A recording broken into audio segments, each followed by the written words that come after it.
Fala galera vascaína, eu sou o Thiago Fontes, falo direto de Brasília, Distrito Federal, trazendo mais um vídeo para o canal. Vamos bater um papo, trocar uma ideia, atualizações sobre tudo que tá pegando no Vasco da Gama. Antes eu vou pedir aquela moral, deixa o joinha, dá essa força, não esquece de deixar o like.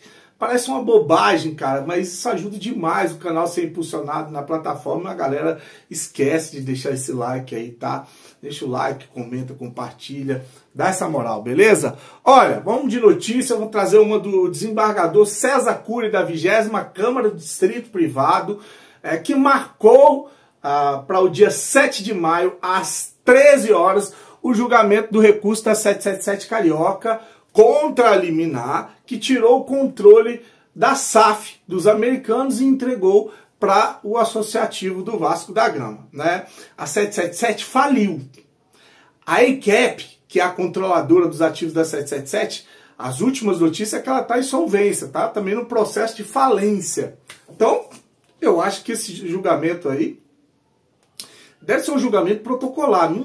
Eu não consigo enxergar na possibilidade desse julgamento devolver a uma empresa que está falindo o controle da SAF do Vasco. Seria um absurdo, a não ser que seja só para fazer um acordo. Mas acordo não é no Tribunal de Justiça do Rio de Janeiro. O acordo é lá na Fundação Getúlio Vargas, né? Então, acho difícil acontecer uma reversão, seria uma irresponsabilidade, inclusive porque o Vasco está entrando numa recuperação judicial, entregar nas mãos dessa quadrilha de novo o controle da SAF do Vasco. Então deve ser só protocolar, eu imagino, tá? Sou leigo, não entendo nada de justiça, mas tá aí então marcado para as 13 horas do dia 7 de maio o julgamento a respeito da liminar que mantém o associativo no controle da SAF do Vasco e que deu uma bunda deu...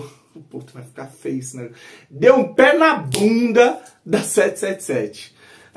Bom, o Vasco já embarcou para Fortaleza para encarar o Ceará e divulgou a lista de relacionados para o jogo. Eu não vou trazer a lista que é grande, eu vou só falar dos jogadores que estão fora, que eu acho que é o que interessa. Quem eu não falar aqui é porque tá na lista, tá? Eu vou começar com o Maurício Lemos, que teve aquela pancada que sofreu no jogo contra o Porto Cabedelo, que acabou fraturando a costela, tá em tratamento intensivo do departamento médico. Então, o Maurício Lemos está fora dessa partida, não sei nem se volta contra o Flamengo, né? Talvez contra o Lanús, tá? O Lucas Oliveira não viajou, sentiu dores musculares, o zagueiro Lucas Oliveira. O Puma foi liberado para ver o nascimento do filho, tá? O Puma Rodrigues. O Esforza segue fora, eu não entendo. Deixa o Esforza, que custou uma nota para o Vasco, um jovem, que era uma promessa do futebol argentino, de fora para levar o Jean David. O Jean David foi, o Esforza ficou. O Coutinho está fora do jogo também, eu sabia que o Coutinho ia ser preservado, não adianta você querer contar com o Coutinho em todos os jogos, Campeonato Brasileiro, Sul-Americano, Copa do Brasil, que ele não aguenta. Daqui a pouco estoura, fica 1, 2, 3 meses fora, e agora, jogando, ele está contribuindo mais com o Vasco. Acho que aquela dupla Coutinho e Nuno Moreira tá dando certo nesse meio de campo, tá? O Vasco consegue criar mais jogadas, né? Então o Coutinho está preservado desse jogo. Aí o Vasco, para levar para os lugares do Lucas Oliveira e do Puma, levou aí os moleques da base, o Luiz Gustavo e o Paulo Ricardo, Paulinho, lateral direito. Os dois viajaram junto com o elenco ali para serem suplentes. Se precisar colocar, eles vão estar à disposição, tá? Souza e Alex Teixeira também viajaram, também estão junto com o elenco para esse jogo de amanhã. Agora eu vou falar do Edmundo, uma polêmica lá do canal Mundo Ed, né? Ele estava falando daquela discussão, debate que levantaram lá na Cazé TV, se o Cano é melhor do que o Verratti, se o Verratti é melhor que o Cano. Aí um cara lá defendendo o Cano, diz que o Cano é artilheiro brasileiro, ganhou Libertadores, enfim. Aí o Verratti, que vive um bom momento agora. Aí o Edmundo foi falar dessa discussão, levantou uma outra polêmica, né? Que ele falou que, ó, o futebol brasileiro deixou de produzir camisa 9 e camisa 10. Não produz mais. Ele citou vários nomes, e aí ele fala o seguinte: sobre estrangeiros no Brasil, ele não é contra, tá? Ele acha que um Arrascaeta, ele vai citando os nomes, um Verratti. É muito bom ter esses jogadores de referência no futebol brasileiro. O problema é quando trazem estrangeiro para tirar a vaga da molecada da base. Colocar os estrangeiros para serem reservas, às vezes até terceiro reserva, e não ter espaço para a molecada da base. Ele cita até o Vasco, né, dizendo lá, falando do Zuccarello, do JP, e os moleques da zaga, né, o Lincoln, Luiz Gustavo, enfim. Então eu vou deixar aí o Edmundo e essa polêmica que eu quero saber de você. O Edmundo tem razão nisso aí? O futebol brasileiro está perdendo, a molecada do futebol brasileiro está perdendo espaço para estrangeiros? Edmundo. Acho que o único artilheiro, o único estrangeiro a ser artilheiro do Campeonato Brasileiro, no ano mágico do Fluminense, em que o Fluminense foi campeão da Libertadores, se fosse o Verratti no lugar dele, o Verratti poderia ter feito até mais gols. Eu acho o Verratti melhor, mais participativo. O diferencial do Germancano é que ele finaliza como poucos, né? De direita, de esquerda, e sempre com um pequeno toque na bola. Mas, em termos de jogador, eles são parecidos. Ambos nunca tiveram grandes oportunidades na seleção argentina, vieram ser protagonistas aqui no Brasil e são muito bem-vindos, né? Uma vez que o futebol brasileiro deixou de produzir camisa 9, né? Esse jogador decisivo que ali atrás teve Reinaldo, Careca, Bebeto, Romário, o próprio Roberto Dinamite, Nunes, sei lá. Eu vou com certeza serei injusto, porque vou esquecer grandes craques que nós tivemos, Evair, nosso querido Evair, grandes craques que nós tivemos no nosso futebol brasileiro. A gente deixou de produzir esse jogador, assim como deixou de produzir também o camisa 10, e aí os protagonistas aqui no Brasil são os estrangeiros. E tá tudo bem, eu um dia fui estrangeiro também, quando joguei no Japão, quando joguei na Itália, e eu defendo a chegada de estrangeiros. O que eu não defendo é que, com a chegada dos estrangeiros, os times usem menos os seus jogadores da base. Né? Aí eu digo o seguinte, se você traz o Verratti, traz um Arrascaeta, traz um jogador desse nível, assim, que vem, é titular e vira referência no time, ok. Mas muitos times do Brasil têm reservas, ou às vezes terceiro reservas, jogadores estrangeiros porque são mais baratos. E acaba que o Vasco está acontecendo isso mesmo. O Zuccarello, JP, entre outros aí, o Lincoln, Luiz Gustavo, alguns jogadores perderam espaço no time principal em função do número gigantesco que o Vasco tem de estrangeiros. Muitos deles até não jogam, né? Jean Davi, Maxime Rodrigues, acho que são os mais emblemáticos, porque são recém-chegados e já estão encostados. Para finalizar, vou deixar aqui o Edmundo falando sobre as escolhas do Carille. Ele fala que a cabeça dele é que tá a prêmio, então é ele que escala, né? Então a gente só tem que torcer para dar certo.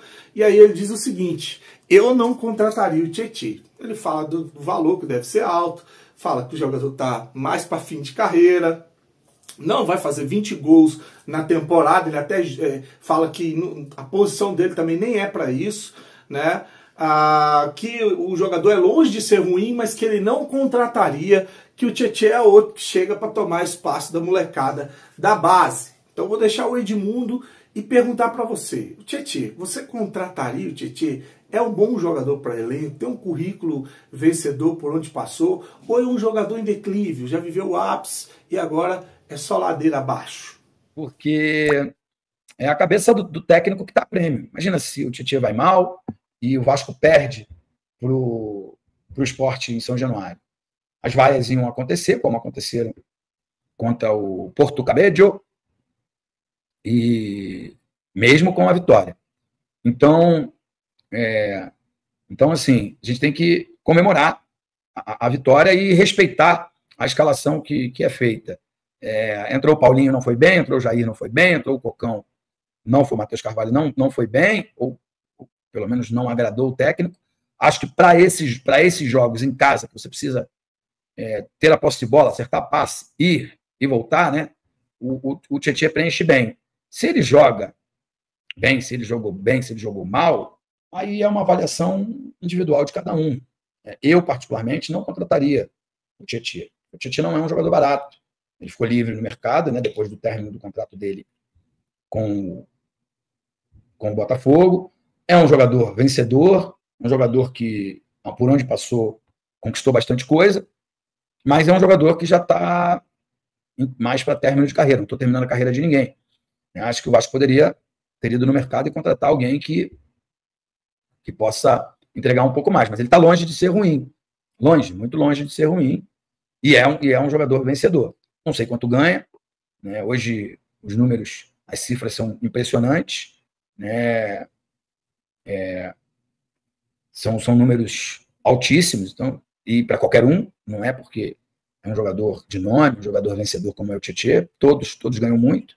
Só me irrita um pouco o fato de, quando você traz um jogador assim, que não faz 20 gols por ano, a posição também nem permite que isso aconteça, mas você inibe que um Estrela, que um JP, enfim, que um jogador da base possa ter a sua ascensão.